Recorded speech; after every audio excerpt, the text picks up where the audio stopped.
I do want to honor, we have other reporters waiting for you. I want to talk about progress that's been made, but also what many believe to be a regression in progress. I remember so well when John Conyers, previously was, raised the issue of Dr. King holiday in '68. 15 black members of Congress at that time. People didn't like it. A poll would come out saying Dr. King was among 62% blacks said he was irrelevant. Then some whites say he was unnecessary. John raised the deal. We used to go down to the Washington Monument every January 15th, 20 years, just cold, handful of us. It took off at some point in time, and part of the Reagan hostility of blacks, perceived or otherwise. Stephen Wonder's song, Happy Birthday Martin Luther King Jr., that came out. It took off. It's now an institutional fact in American life. You know, all of the negatives about it have gone away. Now he's the martyr, not the marcher. We love martyrs, we love marchers. He was marching, crowds very small, martyr, and his services all over the country, all over the world, really. Do you see progress continuing, or do you see it taking a step back right now? The progress. We're really making progress and against headwind. For example, we lost the biggest blow to us was hold the decision in Alabama. It took away the federal protection of the Voting Rights Act, like the states' rights. And they chopped it up. In spite of that, progress is manifest with 58 blacks, 58 went to the Congress last week, 58, last number we've ever had. One was my son Jonathan, I must say. And that's 58, the largest class of Congress they've had. And I think that if we deal with the issue of gerrymandering, we'll have even more blacks, Latinos, and progressive whites. We're going to get in the harmony. One of the stories that I'm also working on is, I think it's an interesting irony that everyone talks about Dr. King's dream, but in order to achieve the dream, you have to be awake. And there's a I always have trouble with that word, politicizing of the word, politicizing, I speak for a living, a politicizing of the word woke. What is woke? Who has a high consciousness? A lot of people are asleep. So woke became that kind of term. So are you conscious? Are you aware of what's going on? So we are facing severe threats. A rise in anti-Semitism, rise in Asian bashing, anti-Hispanicism, anti-racism. The sense that somehow progress by blacks and other minorities net loss to whites, including these groups everybody wins. We're better together, we're better together, we're better together, we're better together. And more Americans have health care because of President Barack Obama. It's a big deal, it seems to me. Well, we must do the civil rights movement, we must push forward. Let's react to stuff, newspapers, news, media stuff. For example, right now we should focus on, as voting rights, we should focus on every American should be a registered voter. Americans should be a registered voter. You don't have to go to no hoop to be a registered voter. If the wartime comes out, they come to your house, census, they know who you are. When you're born, when you die. Every American should be a registered voter. It would change the character of politics. They give you a right food and don't give you a stove to cook it on or a refrigerator to serve it is unfair. Arkansas, 30% black. I never had a black official in the Congress. They cut the district into 4 parts. For example, in Alabama, you have a congressman from the Birmingham area, but not the Black Belt. You know, Montgomery Northwood, Louisiana. So we really are missing some Congress people even now, particularly in the South. What are your concerns, Reverend Jackson?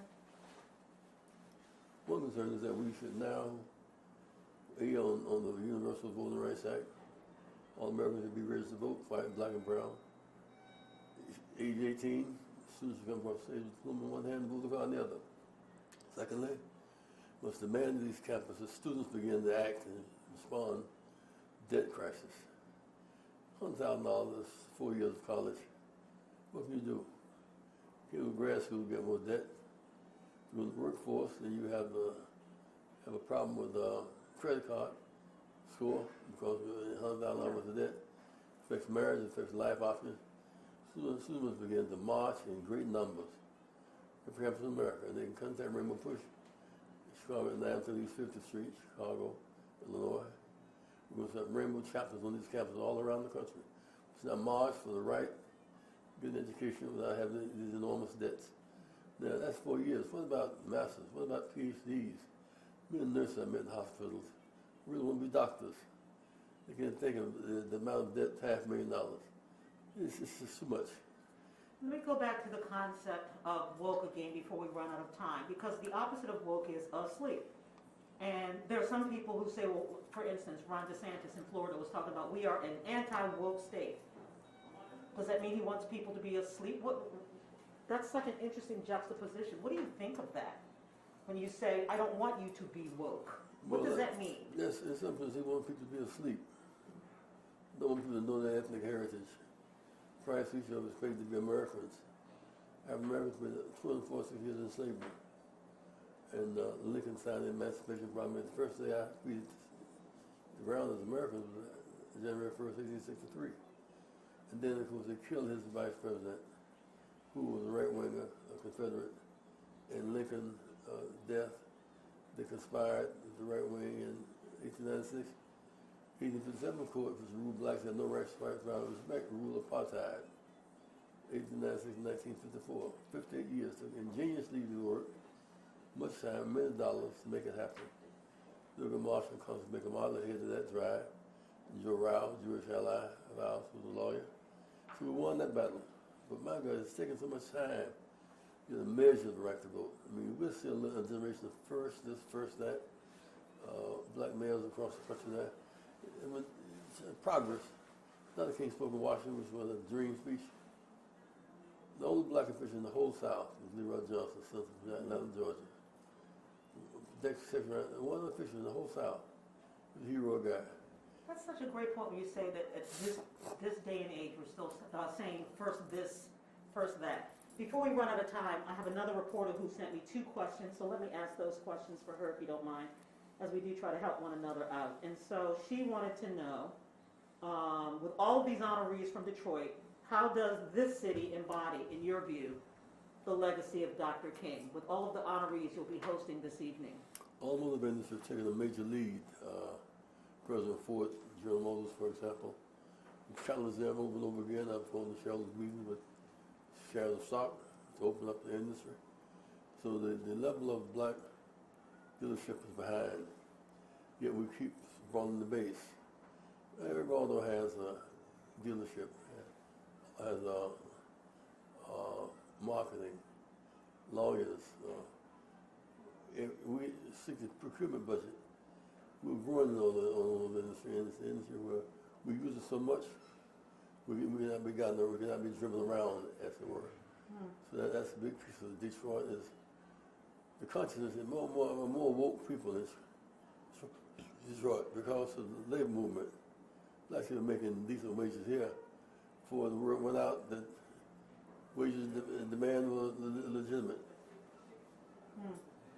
She also wanted to know, she said Dr. King gave the first version of his I Have a Dream speech here.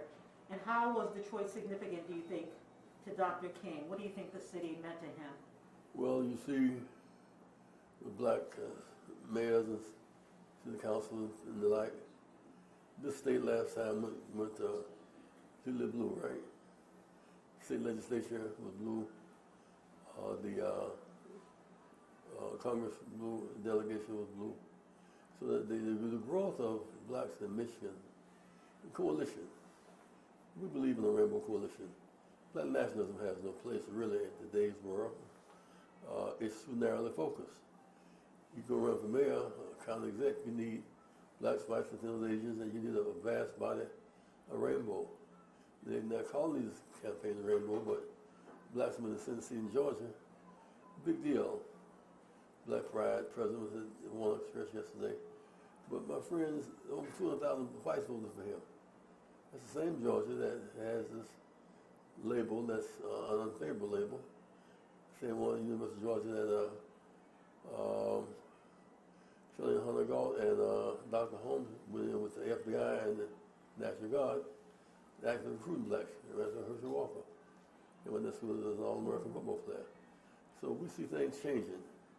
And I have a measurement based upon my own history of it. I was arrested in 1960 to use a public library. 62 years ago. Different America 62 years later. We're winning every day.